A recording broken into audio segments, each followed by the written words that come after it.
while they were in Bethlehem, the time came for her baby to be born. She gave birth to her first child, a son.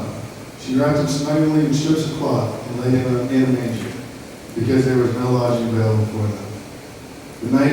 That night, there were shepherds staying in the fields nearby, guarding their flocks of sheep. Suddenly an angel of the Lord appeared among them, and the radiance of the Lord's glory surrounded them. They were terrified, but the angel reassured them. Don't be afraid, he said. I bring you good news that will bring great joy to all people. The Savior, yes, the Messiah, the Lord, has been born today in Bethlehem, the city of David. And you will recognize him by this sign.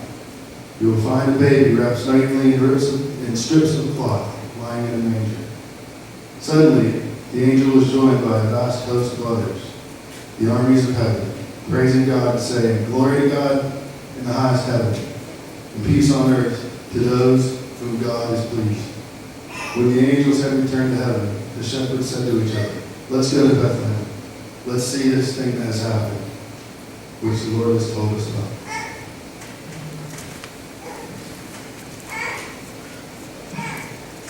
Thank you, Kevin. Well, I'm going to borrow your stand, okay? I'll throw it out. You just get? Okay. So you want to get? Paul, can I borrow your stand? All right. I forgot to get a music stand prepared for myself.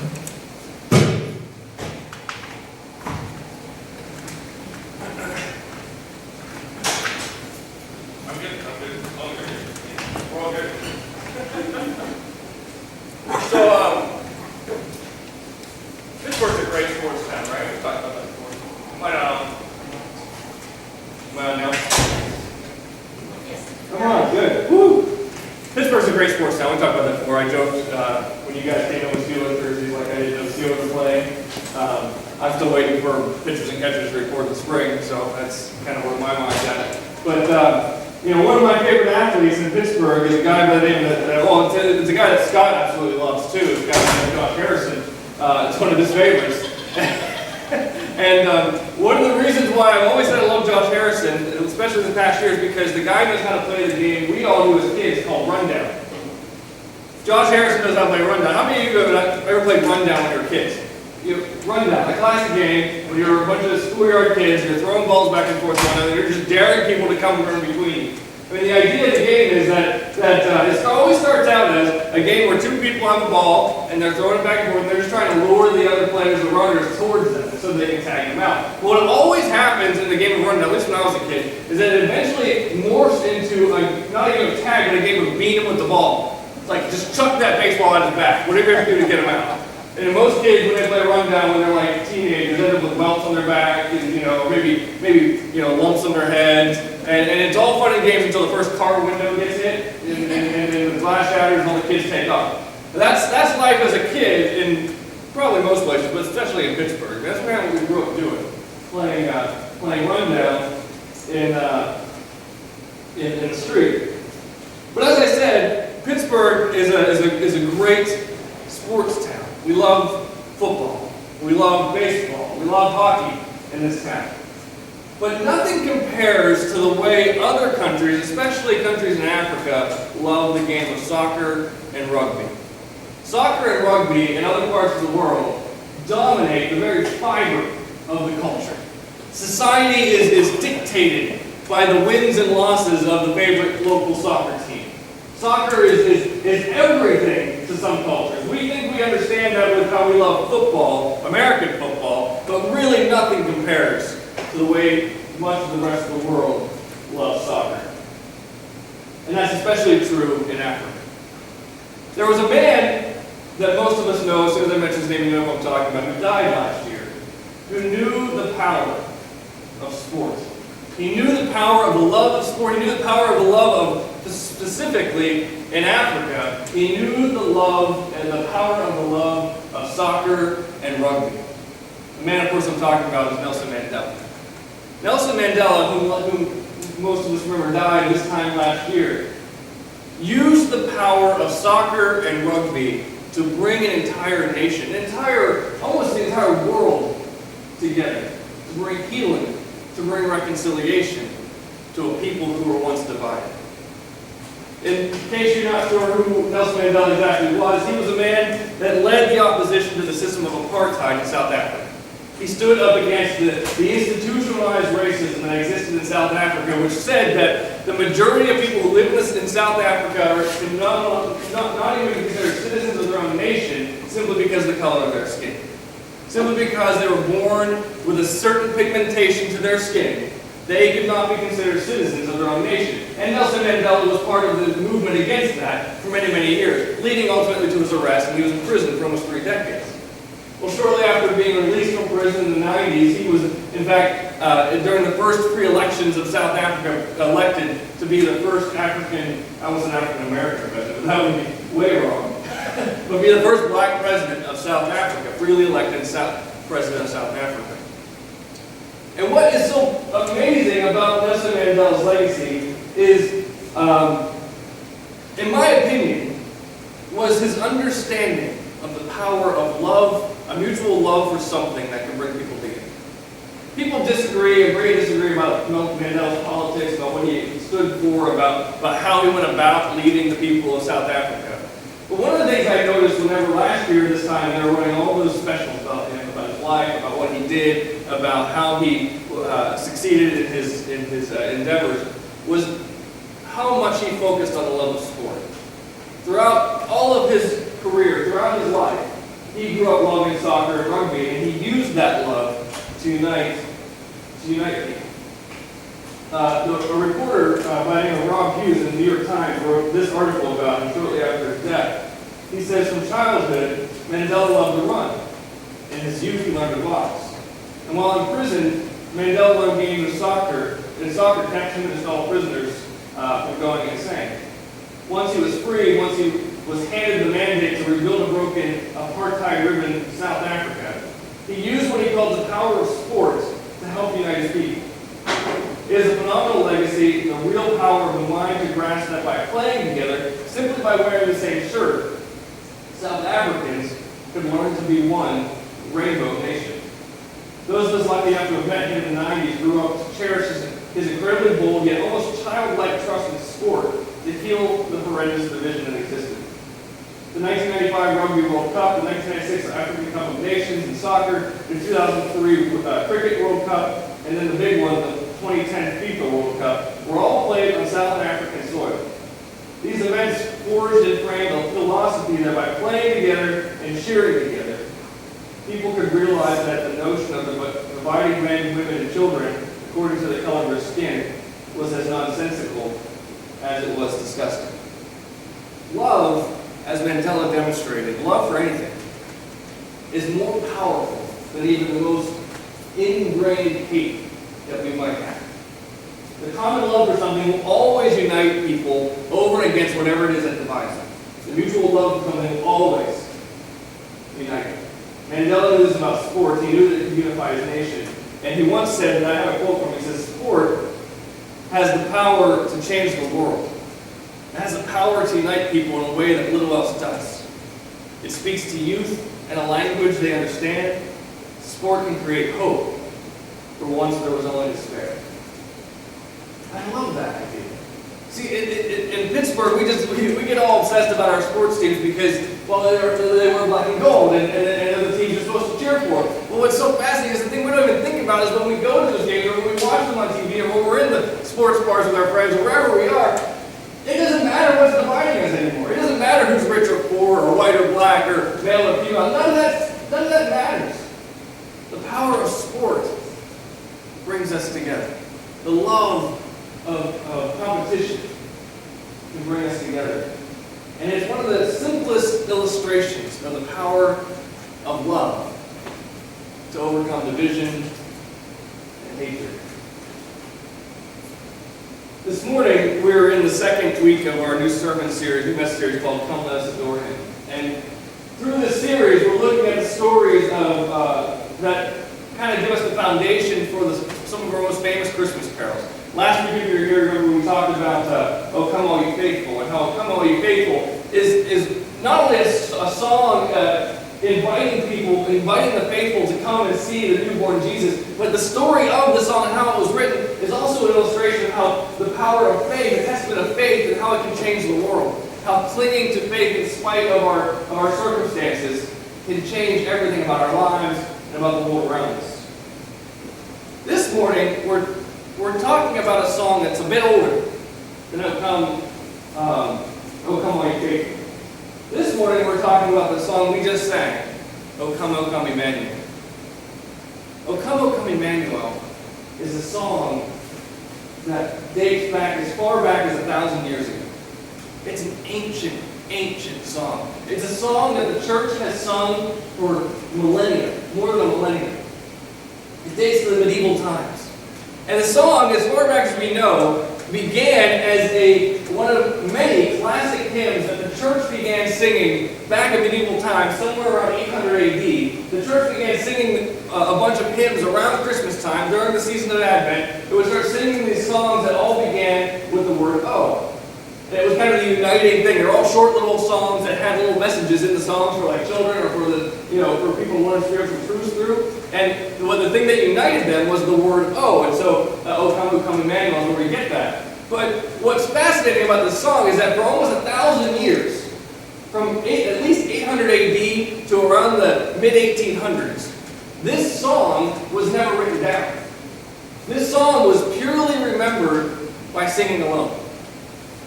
The earliest extent we have, the earliest evidence we have of this hymn, this carol being written down, comes in the early to mid-1800s. And it was written down by an English minister by the name of John Mason Neale. John Mason Neale heard all these classic, they're Latin hymns at the time. He heard these hymns being that the church had sung for almost a millennia by this point, and realized that they could make a really beautiful, cohesive song if they were put together. And so many of the verses of O Come Emmanuel are actually a collaboration, a joining, a uniting of songs that were once divided amidst themselves. What once used to be short little verses of a short little song had become this song, O Come Emmanuel. When he wrote it, he translated it into English and actually called it originally Draw Nigh, Emmanuel, which, of course, to us it just makes more sense to say O Come, because that makes more sense to us in our language, so we translated it even further.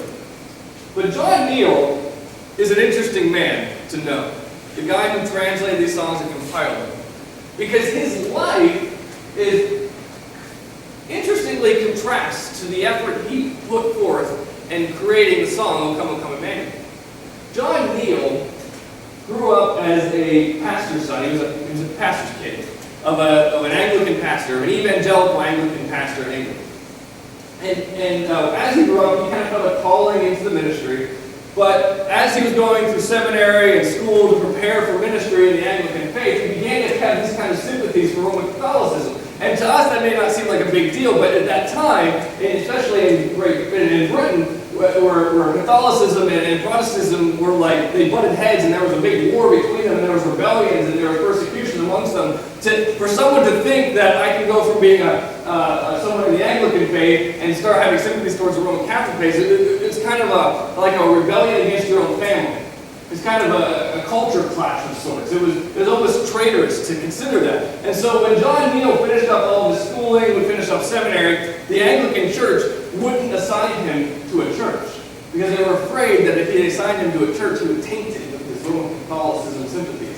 He would alter the church and kind of steal it from the Anglican faith and send it to the Catholic faith. And so he was never, in fact, assigned to church. He became the director of an old senior citizens home for old men. That's where he ended up assigned. That's what he ended up doing. But in his meantime, as a hobby, he started writing hymns, and he compiled the song O Come Emmanuel.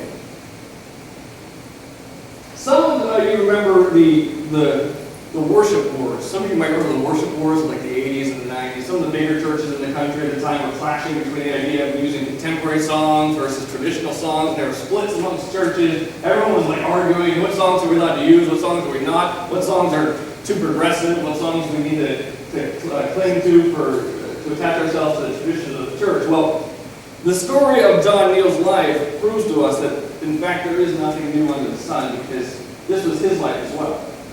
You see, when he was writing and compiling these hymns, he hated He hated new contemporary progressive songs.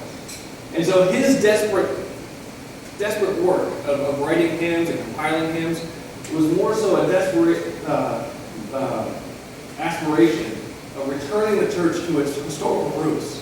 And so that's why he started finding these Latin hymns like O Come O Come Emmanuel and started putting them together and publishing them for the church to sing, because he thought that these new fangled hymns that people were writing were just too progressive, and they were too dangerous for the church at large. And so in particular, it's just so interesting how God does this. Paul didn't know I was going to mention this, but we sang the song also this morning, Joy to the World. John Neal hated the song, Joy to the World. He wrote articles about his hatred of the song, Joy to the World, because he hated the guy who wrote it more than anything, Isaac Watts. He absolutely abhorred him. And his efforts to create hymns for the church were in direct conflict with anything Isaac Watts did to do, like Joy to the World, or other songs like When I Survey the Wondrous Cross. That to us is like a classic hymn, but to John Neal, this was just too progressive. It was too radical. It was not connected to the ancient church, so he had to avoid it at all costs. And so there was this war going on between the people who were like the Watts, the 18th century Watts hipsters, the mid-18th century Watts hipsters, and the classic traditionalists who were with John Neal. These two camps, they would bicker and they would fight, and churches would split, and it was ugly. And it's just fascinating to see how that history is repeated in our own times sometimes. But though they lived in different generations, and though they, to us, are hundreds of years old, those two individuals are all gone, and the war that they had between themselves just seems so irrelevant and so disconnected from where we go. At the time, the division between them was real, and it was rife with tension and awkwardness, and they hated each other. And Neal couldn't even lead a church because of his sympathies for the whole church. It was really an ugly thing for the church to experience at the time. But when you look at it and you reflect on it where we are today, in terms of the songs, O Come Emmanuel, and the song, Joy to the World, when we seek those two songs out, most often we find them in a book of hymns or a book of Christmas carols, and they're often right next to one another. They're often very near each other in the same book, which I think is a fascinating testament about the power of the manger and the power of the story of Christmas. Because no matter how much these two men and the camps that they led conflicted with one another, no matter how much they were divided amongst each other, no matter how much they fought with one another, when all was said and done, after history and the dust has settled and history has made hindsight 2020, in reality, they were all pointing to the same miraculous event that happened 2,000 years ago. No matter how much they were divided, no matter how much they fought, they were ultimately united. At least the results of their work were united in the books of Christmas carols that we have today, in the collection of Christmas carols we sing to. They are one and the same. They point to the same God, to the same Messiah. The story of O Come Emmanuel, and the man who wrote it, John Neal, is a story really of the power of Christmas and the power of the child born on Christmas to unify us in spite of our differences, to bring us together in spite of what divides us. The story of O Come Emmanuel is really a story, ultimately, of reconciliation. Of reconciliation.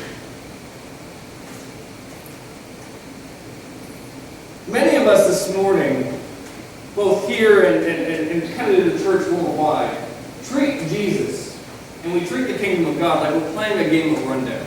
Like we're Josh Harrison trying to lure Jesus to our side of a particular camp on a particular issue. Whenever we get into a fight with somebody, whenever we get into some kind of argument, many of us go to the Bible, or maybe think of verses in the Bible, and try to one-up one another by taking scriptures or taking things Jesus said out of context and say, Jesus will be with me, not with you. If we believe the church should go in one direction over another, we believe we should be doing one thing versus another thing in terms of ministry, a lot of us us sometimes will look to see what Jesus did, and we'll take situations in Jesus' life and say, hey, look, Jesus did what I think we should do, and so I'm right and you're wrong. We lure him over to our side.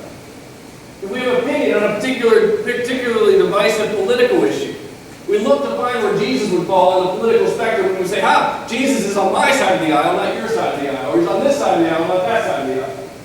Whatever side of the aisle we happen to be on, that's where we find Jesus most of the time. If we appreciate one form of worship over another, maybe we enjoy one kind of church, one expression of the church over another, we find examples of Jesus in the Gospels and we say, look, Jesus will be with us on Sunday morning if he was physically here. He wouldn't be with those guys down the street. He'd be with us. He'd be doing what we're doing. Or he'd be leading ministries in the ways we'd be leading them. He'd be teaching how I teach, or he'd be serving the poor how I serve. Jesus would be with me.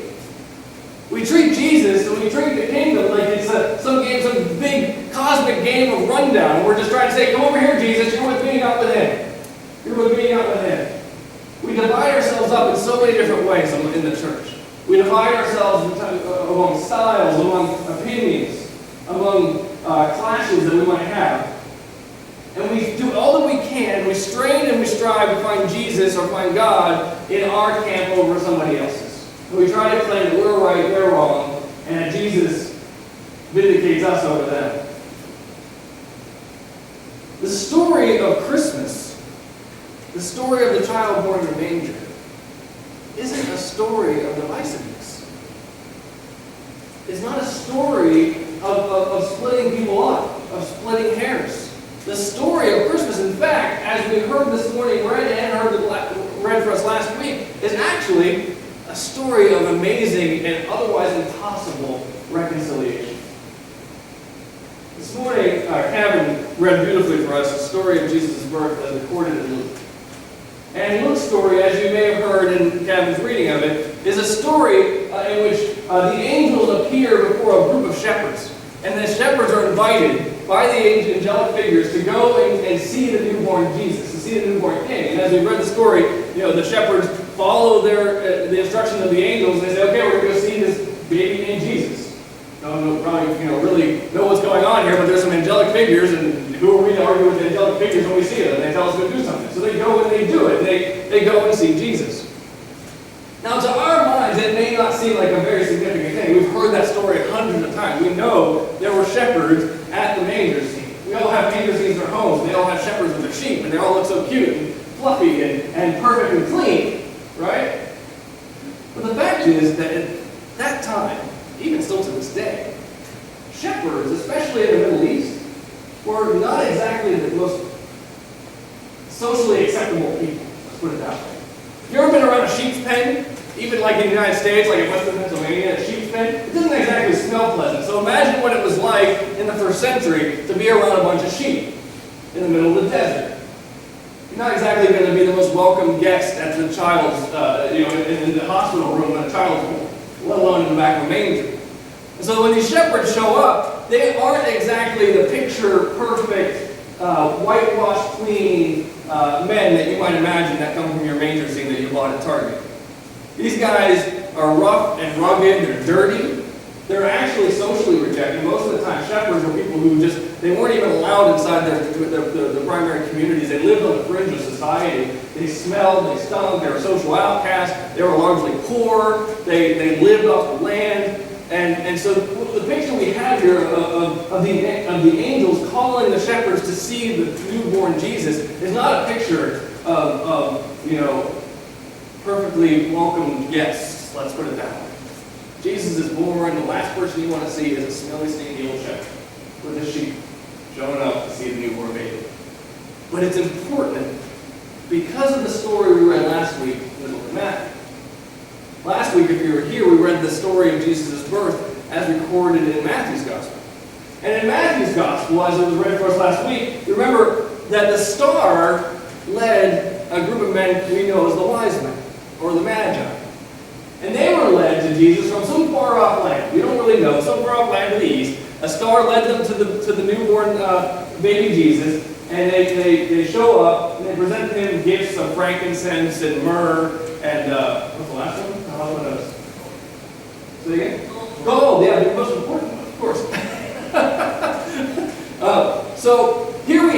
in Matthew's version, a story of these most likely wealthy, most likely politically influential Eastern leaders of some kind who were invited by God to see the newborn Jesus.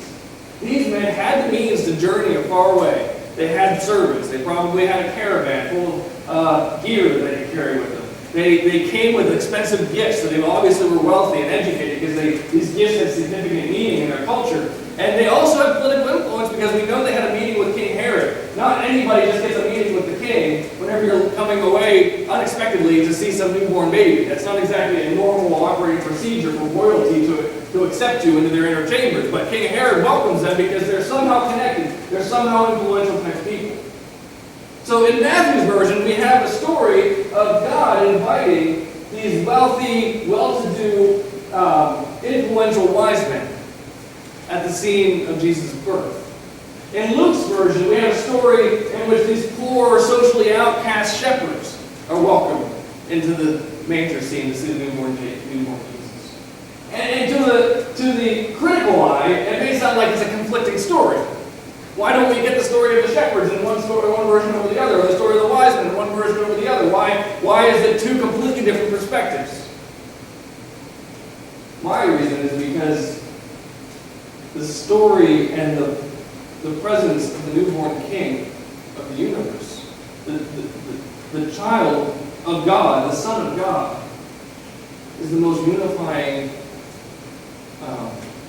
experience, unifying thing to happen in the history of the world. And it brings together the most influential, wisest, and wealthy individuals of the world with the poorest and most socially outcast of the world as well. It brings these two diametrically opposed groups together in a way that nothing else can bring them together.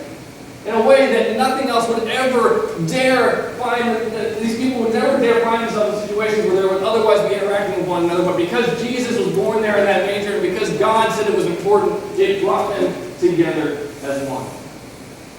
The circumstances which divided them in their past, their economic situations, their demographic background, the culture in which they come from, all the things that would have otherwise kept them apart, that would have separated them, throughout the rest of their lives, is torn away, is washed away, and now they are brought together as one to worship the newborn King Jesus. That to me is a powerful illustration of the power of God to bring people together in ways that no one or nothing else can. Two groups